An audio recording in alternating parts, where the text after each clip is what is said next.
Welcome in online classes of Buddha International School. Hope you all are enjoying online classes. Dear student, as you know that your PT third is also very near. So whatever the syllabus I already said to you, you go through that syllabus and prepare your exam and try to your best so that you can get the good marks. So today, my dear student, we are going to discuss about the ruler number 5, we can say, fifth ruler of Mughal dynasty, Shahjahan. First, you know well, Babur, then second, Humayun, third, you know well that we have discussed about Jahangir, then the fourth one, sorry, the third, the Akbar, then the fourth, Jahangir we have discussed, and the fifth one, you know, the Shahjahan. So today we will discuss about the fifth ruler of Mughal dynasty, that was Shahjahan. Just after the death of Jahangir, the next ruler who was Shahjahan. The real name of Shahjahan, you know well, Khurram. So after the death of Jahangir, Khurram became the next ruler of Mughal Empire by 1628 Common Era, and up to 1658 he is going to rule as the fifth ruler of Mughal dynasty. After becoming the ruler, my dear student, he assumed the title of, you know what, ruler of the world. The meaning of the word, the name Shahjahan, Shah means, you know, the world, and Saha means ruler, and you know, Jahan means the world. So simply the meaning of the word Shahjahan is what? Ruler of the world. Just like in last lecture we discussed about the name Jahangir, Jahan and Gir. You know, the same conqueror of the world. So here the real name, you know well, that Khurram. Jahangir also used this name Khurram for his son Shahjahan, but after becoming the ruler he assumed the title of Shahjahan, means simply we can say ruler of the world, but actually the real name was Khurram. Next, he born in 1592 Common Era is Rajput Princess Manvati, the daughter of Rana Uday Singh of Mewar. You know that he was Muslim, but even the mother of Shahjahan was, you know, Manvati, the daughter of Rana Uday Singh. She was a Rajput princess. You know well that still the Mughals are there. They are continuing with the Rajput policy that was introduced by Akbar. Akbar also, you know, he got married with the Jodhabai, the princess of, you know, Amir Naresh Bharmal. In the same manner, you can see, my dear student, that here also Shahjahan means the wife of Jahangir, Manvati. She was also a Rajput princess and the mother of Shahjahan. Shahjahan was married to Mumtaz Mahal. The real name of Mumtaz Mahal was, you know, Arjunmand Banu Begum.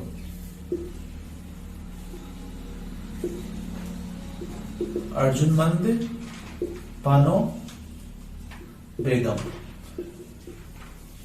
You see, my dear student, that the real name of Mumtaz Mahal was what? Arjunmand Banu Begum. So Shahjahan got married with Mumtaz Mahal, and he was best known for his Deccan and foreign policies. If we talk about the kind of, you know, what kind of battles and other policies introduced by him, so especially Shahjahan was very famous for his Deccan and foreign policies. How? Because not only he suppressed the revolt of Bundela, Rajput, but also forced the rulers of Bijapur and Golconda in the Deccan to sign the treaties. Okay, so Bijapur and Golconda rulers are there. They are against to Shahjahan. They are continue attacking on Shahjahan. That's why Shahjahan finally decided to suppress them. Finally, not only they defeated by Shahjahan, even Shahjahan forced them to do the treaties also, that in future they will not going to you know, attack on Mughal Empire, and a part of land also given to the Shahjahan, and he imposed a kind of tax also, that they have to pay that tax to the Mughal Empire. So especially due to the, you know, kind of policies, they are very famous related to Deccan region and Bijapur Golconda. Finally, my dear student, he shifted his capital from Agra to Delhi and ruled from the Delhi Red Fort. So in the last time, simply we can say that he decided to shift his capital from Agra to Delhi, and finally he started ruling from Red Fort. That was a kind of you know, example of the good architecture of Shahjahan, that was built by red stone in Delhi. So that Red Fort was the place, especially a kind of we can say built by him, and he ruled from there. So simply we can say, my dear student, that Shahjahan was really very great king. Especially the period of Shahjahan was there, na, that was known as the golden period of Mughal Empire. Why? Because of the whatever the architectural things, that architectural things built by him. Because of those, he was very famous. For example, you have heard about the Taj Mahal. In the memory of his beloved wife Mumtaz. Here you have seen the real name Arjumand Banu Begum. So see, when she got died, then in the memory of her, he built a very lovely, magnificent building there in Agra. That is right now, considered as one of the 7 wonders. That is Taj Mahal. So that Taj Mahal was built by him, especially in 1632 started. More than 20,000 workers, more than approximately 20,000 means it is said that 22,000 workers are working continuously 20 years. Then such a lovely building built by him, and this building was built by him. It was a kind of symbol of love, because he wanted to give the message to other people that yes, how he loved to her his wife, that was Mumtaz Mahal. But still some people are there, they feel they are not in this favor, that he was not this was not built by Shahjahan, as well as he is not going to love. Why? Because Mumtaz got died while she was giving the birth to the 14th child. Because already he was having 6 wives. Mumtaz was on the 3rd number. So if he has already wife, then why he is going to marry? Means even after Mumtaz Mahal, more than 2-3 wives more he was having. And already Mumtaz had given the birth to 13 babies. While giving the birth of 14 baby, then she got died. So in this way, it shows that really he was not loving to her. That's why Mumtaz got died. But still we can't say about history, because some people are saying that really he is going to love her very much. That's why in the memory of her, he built a very lovely and magnificent building that is in Agra. Then after, next thing is there, that my dear student, it is made up of with white marble, well. And related to white marble, one more information is there, that this marble is there, that is specially used from a place that is in Rajasthan, in Nagaur district, that is Makrana. So we should proud for this, that yes, really this white marble available in Rajasthan, especially used to build that white building that is very famous as Taj, we can say, the symbol of love. So this is regarding him. Finally, in the last years, my dear students, 1658, Shahjahan fell seriously ill. It is said that somehow he recovered from his illness, but even at the same time, there is a kind of war of succession brought out. His 4 sons, Dara Shikoh, Shuja, Murad and Aurangzeb, they start fighting with each other. Finally, Aurangzeb emerged as a victorious. Why? Because he is going to murder his 3 brothers. And not only murdered his 3 brothers, he put to his father also in house arrest approximately 8 years. From 1658 to 1666. Finally in 1666 he got died there in the jail only. So this is regarding the Shahjahan that we have discussed here. Next, my dear student, just after the death of we can say Shahjahan, his next son, that was Aurangzeb, already we have discussed here, that by killing to his 3 own brothers, Shikoh, Murad and Shuja, Aurangzeb going to emerge as a victorious ruler, and after then he became the ruler of Mughal dynasty, we can say the last early Mughal in 1658 up to 1607, by assuming the title of Alamgir, and I think one of the ruler who is going to rule more than 50 years. So simply we are going to start here to know more about him. First of all, you will see the rebellious during his reign. So the Ahoms of Northeast, Jats of Agra Delhi region, Satnamis, Mathura region, they all revolted against him. Why? Because you know well that when the ruler is going to rule, in the beginning you have to face so many problems. Same with the Aurangzeb also. Then after assuming the title and after assuming the throne, he also have to face so many other people are there, as well as the other ruling kind of dynasties. They want to defeat him. But really he was a very, we can say, very powerful ruler, just like the other early sultans. And finally, all these, the like Jat, Satnamis, and they all suppressed by him. The very important thing that here you should know that the 9th Sikh Guru, that was Guru Tegh Bahadur, was also mercilessly martyred by him. Why? Because somewhere he was against Aurangzeb.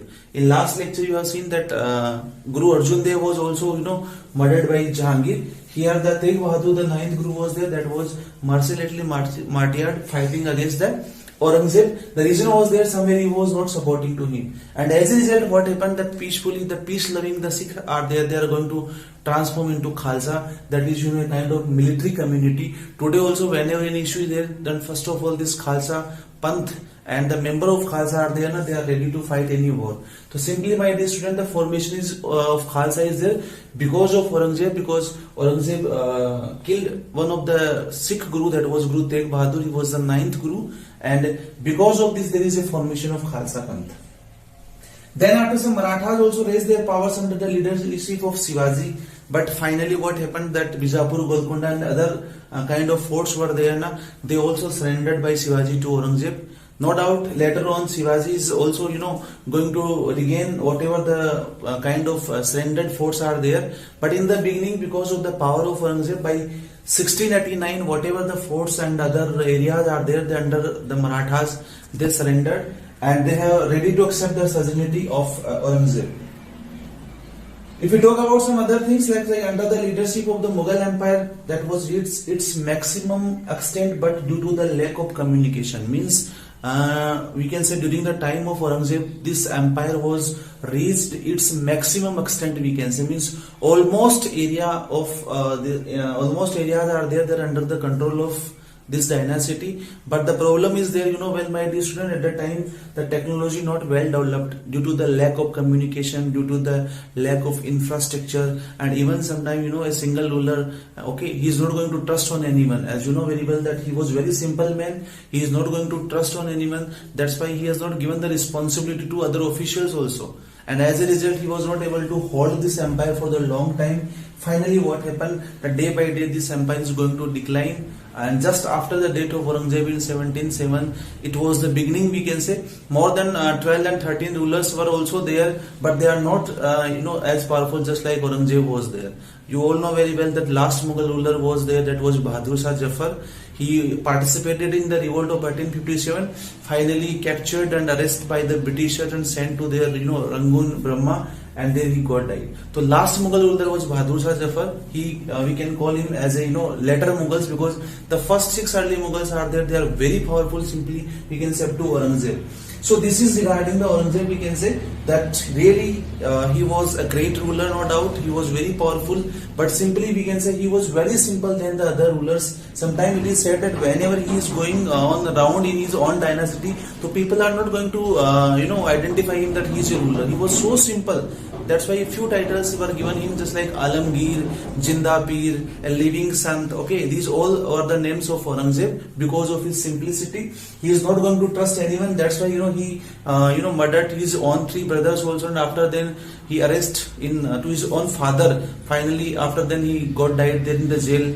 Okay, so simply we can say that he was a kind of orthodox, God-fearing man, strict disciplinarian, and he led a very simple life. And one more thing was there, that he was staunch Hindus, and he is not going to support whatever temples were there of the Hindus. They all replaced by the mosque.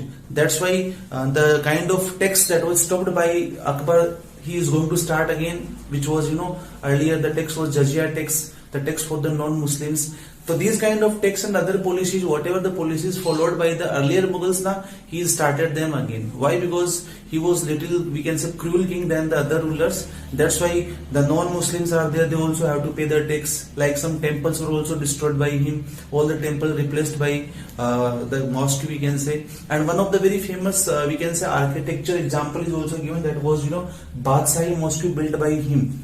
That is not here, that is in Lahore. That is considered as one of the world's largest mosque built by Aurangzeb.